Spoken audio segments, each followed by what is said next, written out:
નમસ્કાર વિદ્યાર્થી મિત્રો, સ્વાગત છે તમારું તમારી પોતાની યુટ્યુબ ચેનલ માય ટીચિંગ ક્લાસમાં। આજે આપણે ભણીશું ધોરણ 6 વિષય સામાજિક વિજ્ઞાનમાં પાઠ 3 પ્રાચીન નગરો અને ગ્રંથો। જો વિદ્યાર્થી મિત્રો, પ્રશ્ન નંબર 1 છે સાચો વિકલ્પ શોધી તેનો ક્રમ અક્ષર સામે ચોરસમાં લખો।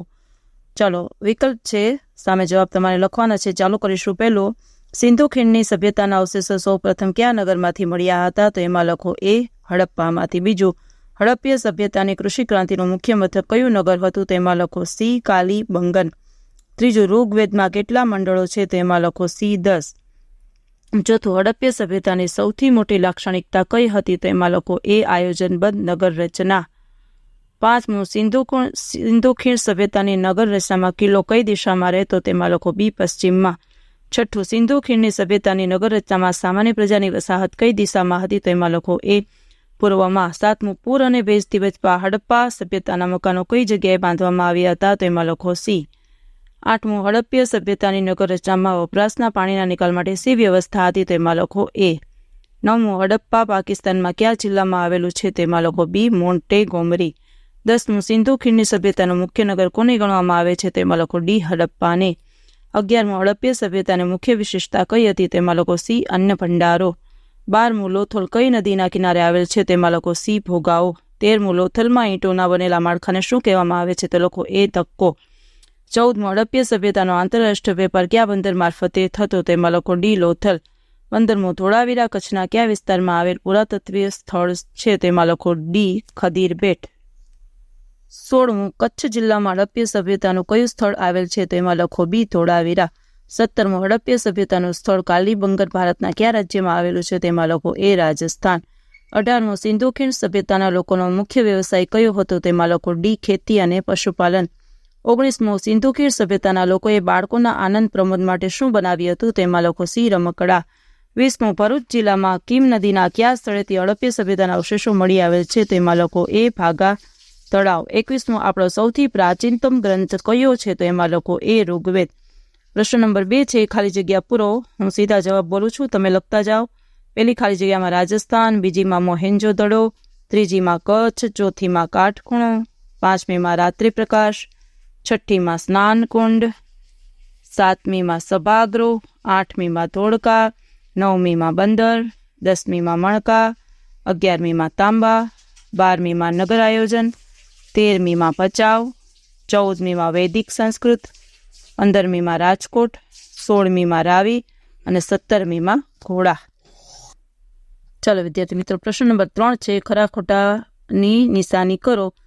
સાચા સામે રાઈટ અને ખોટા સામે ચોકડીની નિશાની કરો। પ્રશ્ન નંબર 1, એમાં લખો ખોટું, બીજું સાચું, ત્રીજું ખોટું, ચોથું ખોટું, પાંચમું ખોટું, છઠ્ઠું ખોટું, સાતમું સાચું, આઠમું સાચું, નવમું ખોટું, 9મું સાચું, 10મું ખોટું, 11મું સાચું, 12મું સાચું, 13મું ખોટું અને 14મું પણ ખોટું। જો વિદ્યાર્થી મિત્રો, ફરીથી તમને દેખાડી દઉં, તમે જોતા જાઓ અને કાળજીપૂર્વક લખતા જાઓ ખરા ખોટાની નિશાની કરીને વ્યવસ્થિત રીતે। હવે પછીનો પ્રશ્ન છે બંધ બેસતા જોડકા જોડો। ચાલો વિદ્યાર્થી મિત્રો, સીધા જવાબ લખીશું। પહેલાના સામે લખો 4, બીજાના સામે 1, ત્રીજાના સામે 2 અને ચોથાના સામે 3। બીજા જોડકામાં લખો પહેલાના સામે 4, બીજાના સામે 3, ત્રીજાના સામે 1 અને ચોથાના સામે 2। હવે પ્રશ્ન નંબર 5 છે, નીચેના પ્રશ્નોના 1-2 વાક્યોમાં ઉત્તર લખો। પહેલું, વિશ્વની મહાન સભ્યતાના દર્શન કયા કયા દેશમાં થાય છે? તો લખો વિશ્વની મહાન સભ્યતાના દર્શન ઇજિપ્ત, મેસોપોટેમસ, ભારત, ચીન, રોમ વગેરે દેશોમાં થાય છે। બીજું, ભારતીય સભ્યતામાં કયા કયા સ્થળોનો સમાવેશ થાય છે? તો લખો હડપ્પીય સભ્યતામાં હડપ્પા, મોહેન્જો-દડો, લોથલ, ધોળાવીરા, કાલીબંગન, રાખીગઢો વગેરે। ત્રીજું, હડપ્પીય સભ્યતામાં મકાનો ક્યાં બાંધવામાં આવતા, શા માટે? તો લખો હડપ્પીય સભ્યતામાં મકાનો પૂર અને નેજથી ભરાયા ઊંચા ઓટલા પર બાંધવામાં આવતા। પૂર અને ભેજથી બચવા ઊંચા ઓટલા પર બાંધવામાં આવતા। ચોથું, હડપ્પીય સભ્યતામાં શેરીઓનું આયોજન કેવી રીતે કરવામાં આવ્યું હતું? તો લખો હડપ્પીય સભ્યતામાં શેરીઓનું આયોજન એ રીતે કરવામાં આવેલું હતું કે સમગ્ર નગર ચોરસ અને લંબચોરસ વિભાગોમાં વહેંચાઈ જાય। હવે લખો 5મું, સિંધુ ખીણની સંસ્કૃતિની સૌથી વિશિષ્ટ બાબત કઈ હતી? તો લખો સિંધુ ખીણની સંસ્કૃતિની સૌથી વિશિષ્ટ બાબત સુવ્યવસ્થિત અને આયોજિત નગર રચના હતી. છઠ્ઠું, સિંધુ ખીણની સંસ્કૃતિને સાથી નગર પ્રધાન સંસ્કૃતિ કહી શકાય. તો લખો, સિંધુ ખીણની સંસ્કૃતિના મોહેંજો-દડો અને હડપ્પા એ 2 મોટા નગરો હતા. આથી એ સંસ્કૃતિને નગર પ્રધાન સંસ્કૃતિ કહી શકાય. 7મું, સિંધુ ખીણની સંસ્કૃતિનું ગૌરવ લઈ શકાય એવું વિશિષ્ટ લક્ષણ કયું હતું? તો લખો, સિંધુ ખીણની સંસ્કૃતિનું ગૌરવ લઈ શકાય એવું વિશિષ્ટ લક્ષણ તેની ભૂગર્ભ ગટર યોજના હતું. 8મું, એક વિશાળ સ્નાનાગારના અવશેષો કયા નગરમાંથી મળી આવ્યા છે? તો લખો, એક વિશાળ સ્નાનાગારના અવશેષો મોહેંજો-દડો નગરમાંથી મળી આવ્યા છે. 9મું, સિંધુ ખીણની સંસ્કૃતિનું નગર આયોજન કેવું હતું? તો લખો, સિંધુ ખીણની સંસ્કૃતિનું નગર આયોજન સુવ્યવસ્થિત, સુસંકલિત અને ઉત્તમ ઇજનેરી કલા કૌશલ્યવાળું હતું. 10મું, લોથલ સિંધુ ખીણની સંસ્કૃતિનું મોટું બંદર હશે એમ સાથી કહી શકાય. તો લખો, લોથલના દરિયા કિનારા પરથી મોટી હોડીઓ કે વહાણો બાંધવા માટે અને ઊભા રાખવા માટેનું એક લંગર મળી આવ્યું છે. આ પરથી કહી શકાય કે લોથલ સિંધુ ખીણની સંસ્કૃતિનું મોટું બંદર હશે. 11મું લખો, પુરાતત્વીય સ્થળ હડપ્પા ક્યાં આવેલું છે? તો લખો, પુરાતત્વીય સ્થળ હડપ્પા હાલ પાકિસ્તાનમાં પંજાબ પ્રાંતના મોન્ટગોમરી જિલ્લામાં આવેલું છે. 12મું, હડપ્પા નગરની મુખ્ય વિશેષતા કઈ હતી? તો લખો, હડપ્પા નગરની મુખ્ય વિશેષતા તેના અન્ન ભંડારો છે. અહીં રાવી નદીના કિનારે 12 જેટલા અન્ન ભંડારો મળી આવેલા છે. 13મું, લોથલમાં બંદરનો કયો પુરાવો મળ્યો છે? તો લખો, લોથલમાં ઈંટોનું બનેલું એક માળખું મળી આવ્યું છે. તેને ધક્કો માનવામાં આવે છે, જે લોથલ બંદર હોવાનો પુરાવો છે. 14મું, ધોળાવીરા નગરની મુખ્ય વિશેષતા કઈ હતી? તો લખો, ધોળાવીરા નગરની મુખ્ય વિશેષતા વરસાદના પાણીના સંગ્રહની વ્યવસ્થા અને સ્ટેડિયમની હતી. 15મું, કયા અવશેષોના આધારે કહી શકાય કે કાલીબંગન હડપ્પા સભ્યતાનું કૃષિકાંત્રિકનું મથક હતું? તો લખો, કાલીબંગનમાં ખેડેલા ખેતરો અને તાંબાના અવશેષો મળી આવેલા છે. એ પુરવાર કરે છે કે કાલીબંગન હડપ્પા સંસ્કૃતિનું મુખ્ય મથક હતું. 16મું, સિંધુ ખીણની સભ્યતાનું નગર આયોજન કઈ કઈ બાબતોનું અદ્ભુત પ્રતિબિંબ પાડે છે? તો લખો, સિંધુ ખીણની સભ્યતાનું નગર આયોજન તે વખતના શાસક શક્તિ, ઇજનેરી બુદ્ધિમત્તા અને કારીગરોમાં કલા શક્તિનું અદ્ભુત પ્રતિબિંબ પાડે છે. 17મું, સિંધુ ખીણની સભ્યતાના લોકોના ખોરાકમાં કઈ વસ્તુનો સમાવેશ થતો? તો લખો, ઘઉં, જવ, બાજરી, વટાણા, તલ, ખજૂર, દૂધની બનાવટો, માછલી વગેરે વસ્તુઓનો સમાવેશ થતો હતો. 18મું, સિંધુ ખીણની સભ્યતાના પુરુષો કેવો પોશાક પહેરતા હતા? તો લખો, સિંધુ ખીણની સભ્યતાના પુરુષો 2 કપડાં પહેરતા હતા. કમરથી નીચેના ભાગમાં ધોતી જેવું વસ્ત્ર અને ઉપરના ડાબા ખભા પરથી જમણા હાથની નીચે આવે એમ ઉપવસ્ત્ર વીંટતા હતા. 19મું, સિંધુ ખીણની સભ્યતાના લોકો શેમાંથી આભૂષણો બનાવતા હતા? તો લખો, સોના, ચાંદી અને કિંમતી પથ્થરોમાંથી આભૂષણ બનાવતા હતા. હવે એના પછીનું લખીએ. 20મું, સિંધુ ખીણની સભ્યતાના લોકો શેમાંથી વાસણો બનાવતા હતા? તો લખો, માટી, તાંબુ અને કાંસામાંથી વાસણો બનાવતા હતા. 21મું, સિંધુ ખીણની સભ્યતાના લોકોએ પોતાના બાળકો માટે કયા રમકડા બનાવ્યા હતા? તો લખો, પંખી આકારની સિસોટી, ઘૂઘરા, ગાડા, લખોટા તેમજ પશુ પંખી અને સ્ત્રી પુરુષના આકારના રમકડા બનાવ્યા હતા. 22મો પ્રશ્ન, વેદ કેટલા છે? કયા કયા? તો લખો, વેદ 4 છે. ઋગ્વેદ, યજુર્વેદ, સામવેદ ને અથર્વવેદ.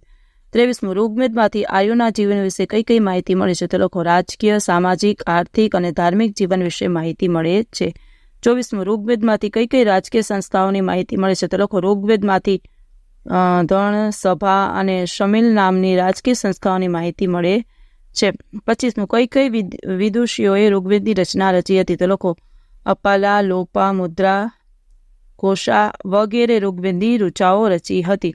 16મું, ઋગ્વેદમાં દર્શાવેલી સમિતિ કયા કયા કાર્યો કરતી હતી? તો લખો, આ સમિતિ રાજ્યના મહત્વના પ્રશ્નોની ચર્ચા કરતી હતી તેમજ ન્યાય પણ આપતી હતી. તે રાજાને ચૂંટણી કરતી હતી.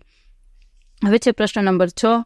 નીચેના પ્રશ્નોના ટૂંકમાં ઉત્તર આપો. પહેલું, હડપ્પા સભ્યતાના નગરના રસ્તાઓનો પરિચય આપો. તો લખો, હડપ્પા સભ્યતાના નગરના રસ્તાઓ સગવડતાવાળા હતા. શહેરના મુખ્ય 2 રાજમાર્ગો, એક ઉપરથી દક્ષિણ અને બીજો પૂર્વથી પશ્ચિમ જાય. અહીં મુખ્ય માર્ગોની સમાંતરી શેરીઓ આવેલી હતી. રસ્તાઓ એકબીજાને કાટખૂણે મળતા હતા. આખું નગર ચોરસ અને લંબચોરસ વિભાગોમાં વહેંચાય એ રીતે રસ્તા અને શેરીઓનું આયોજન કરવામાં આવ્યું હતું. જાહેર રસ્તાઓ પર રાત્રિ પ્રકાશની વ્યવસ્થા હતી. પછીનો પ્રશ્ન લખો, હડપ્પા પ્રજાની સર્જન શક્તિ અને કલા કારીગરી રમકડામાં વ્યક્ત થાય છે? આ વિધાન સમજાવો. તો લોકો હડપ્પીય સભ્યતાના અવશેષોમાં રમકડા મળી આવ્યા છે. તે દર્શાવે છે કે આ સમયના લોકો બાળ પ્રેમી હતા. સિંધુ ખીણની સભ્યતાના લોકોએ પોતાના બાળકો માટે વિવિધ પ્રકારના રમકડા બનાવ્યા હતા. તેમાં પંખી આકારની સિસોટીઓ, ઘૂઘરા, ગાડા, લખોટી, પશુ, પંખી અને સ્ત્રી પુરુષ આકારના રમકડા, માથું હલાવતું પ્રાણી અને ઝાડ પર ચડતા વાનરની કરામત દર્શાવતા રમકડા મુખ્ય છે. આ પરથી કહી શકાય. ત્રીજું, સિંધુ ખીણની સંસ્કૃતિના નગરોના મકાનમાં કઈ કઈ વિશેષતાઓ હતી? તો લોકો નદીના પટ પરથી બચવા માટે લોકો પોતાના મકાનો ઊંચા ઓટલા ઉપર બાંધતા. શ્રીમંતના મકાનો 2 માળના હતા. મકાનોના દરવાજા મુખ્ય રસ્તા પર પડવાને બદલે નાની શેરીઓમાં પડતા. દરેક મકાનમાં પાણીનો કૂવો, સ્નાનગૃહ, ગંદા પાણીના નિકાલ માટે ગટરો, રસોડું, શૌચાલય વગેરેના આધુનિક અને સુંદર વ્યવસ્થા હતી. ખરેખર આ સંસ્કૃતિના નગરો નગર આયોજન દ્રષ્ટિએ શ્રેષ્ઠ નગરો હતા. ચોથું, હડપ્પીય સભ્યતાના લોકોનું આર્થિક જીવન કેવું હતું? તો લોકો હડપ્પીય સભ્યતાના લોકોનું આર્થિક જીવન મોટાભાગે ખેતી અને પશુપાલન ઉપર આધારિત હતું. લોકો ખેતી, પશુપાલન અને હુનર ઉદ્યોગ જેવા વ્યવસાયો સાથે જોડાયેલા હતા. ઘઉં, જવ, બાજરી, તલ, સરસવ જેવા પાકોની ખેતી કરવામાં આવતી. આ સમયે હડપ્પાનું સુતરાઉ કાપડ ખૂબ જ મશહૂર હતું. તેની મેસોપોટેમિયા અને ઇજિપ્ત સુધી નિકાસ થતી. આથી એમ કહી શકાય કે આ સમયે આંતરરાષ્ટ્રીય વેપાર થતો હશે. ખરેખર હડપ્પા સભ્યતાનું આર્થિક જીવન ખેતી, વેપાર, પશુપાલન, માટીકામ, ધાતુકામ, શિલ્પકામ જેવા વ્યવસાયો પર નિર્ભર હતું. પછીનો પ્રશ્ન છે 5મો, ગુજરાતમાંથી હડપ્પીય સભ્યતાના કયા કયા સ્થળો મળી આવ્યા છે? તો લોકો ગુજરાતમાંથી હડપ્પીય સભ્યતાના મળી આવેલા સ્થળોમાં જામનગર જિલ્લાના લાખાબાવળ અને આમરા, ભરૂચ જિલ્લામાં કીમ નદીના કિનારા ભાગા તળાવ, કચ્છ જિલ્લામાં દેસલપર, સૂર્ય કોટવાડા અને ધોળાવીરા, સુરેન્દ્રનગર જિલ્લામાં રંગપુર, અમદાવાદ જિલ્લામાં લોથલ અને રાજકોટ જિલ્લામાં રોજડી એટલે કે સિનાથગઢનો સમાવેશ થાય છે. હવે છઠ્ઠું, હડપ્પીય સભ્યતાના સ્ત્રી પુરુષો કયા કયા આભૂષણો પહેરતા હતા? તો લોકો હડપ્પીય સભ્યતાના સ્ત્રી પુરુષો બંને કઢહાર એટલે કે ગળાનો હાર, હાથમાં વીંટી અને કાંડામાં કડા પહેરતા. સ્ત્રીઓ મોટાભાગે હાથમાં બંગડીઓ, કાનમાં કુંડળ, કેડમાં કંદોરો અને પગમાં ઝાંઝર જેવા આભૂષણો પહેરતી હતી. આ આભૂષણો સોના, ચાંદી અને કિંમતી પથ્થરમાંથી બનાવવામાં આવતા હતા. ચાલો વિદ્યાર્થી મિત્રો, હવે પ્રશ્ન નંબર 4 ચાલુ કરીશું. પ્રશ્ન નંબર 4માં જો નીચેના પ્રશ્નોના ઉત્તર આપો. ટૂંક નોંધ લખો. લોથલ, તો લોથલ અમદાવાદ જિલ્લામાં ધોળકા તાલુકામાં ભોગાવો નદીના કિનારે આવેલું છે. તે પ્રાચીન સમયમાં એક વેપારી બંદર અને ઔદ્યોગિક નગર હતું. અહીંથી એક માળખું મળી આવ્યું છે. તેને ધક્કો માનવામાં આવે છે. અહીં આવતા વહાણોને ભરતીના સમયે લાંગરીને માલ સામાનને ચઢાવવામાં ઉતારવાના ઉપયોગ તે આવતો હતો એવું માની શકાય. આ ઉપરાંત લોથલમાંથી વખારો અને મણકા બનાવવાની ફેક્ટરી પણ મળી આવી છે. આ બધા અવશેષો દર્શાવે છે કે સિંધુ ખીણની સંસ્કૃતિનું સમૃદ્ધ શહેર, અગત્યનું આંતરરાષ્ટ્રીય બંદર અને વેપારી મથક હતું. બીજું, લોકો હડપ્પીય સભ્યતાની નગર રચના. તો લોકો નગરોની રચના એક સમાનથી તમામ સ્થળોએ પૂર્વ દિશાએ સામાન્ય પ્રજાની વસાહત હતી અને પશ્ચિમ દિશાએ કિલ્લો હતો. કિલ્લાની ફરતે કોટ હતી. મકાનની રચનામાં મોટે ભાગે ઈંટો વપરાતી હતી. મકાનો પૂર અને ભેજથી બચવા ઊંચા ઓટલા પર બાંધવામાં આવતા. રસ્તાઓ સુવિધાજનક અને એકબીજાને કાટખૂણે મળતા હતા. મકાનના દરવાજા મુખ્ય રસ્તા પર પડવાને બદલે અંદરની તરફ શેરીમાં પડતા હતા. શેરીઓનું આયોજન એવી રીતે કરવામાં આવ્યું હતું કે સમગ્ર નગર ચોરસ અને લંબચોરસમાં વહેંચાયેલું હતું. નગરમાં વપરાશના પાણીના તેમજ ગંદા પાણીના નિકાલ માટે ગટર યોજના હતી. ઉત્સવ કે ધાર્મિક પ્રસંગોએ સ્નાન કરવા માટે જાહેર સ્નાનાગાર હતા. નગરમાં સભાગૃહની વ્યવસ્થા હતી. ચાલો વિદ્યાર્થી મિત્રો, આજના વિડીયો લેક્ચરમાં આટલું જ. જો તમને આ વિડીયો ગમ્યો હોય તો લાઇક કરશો, તમારા મિત્રો સાથે શેર કરશો અને મારી ચેનલને સબસ્ક્રાઈબ પણ કરશો. આવજો.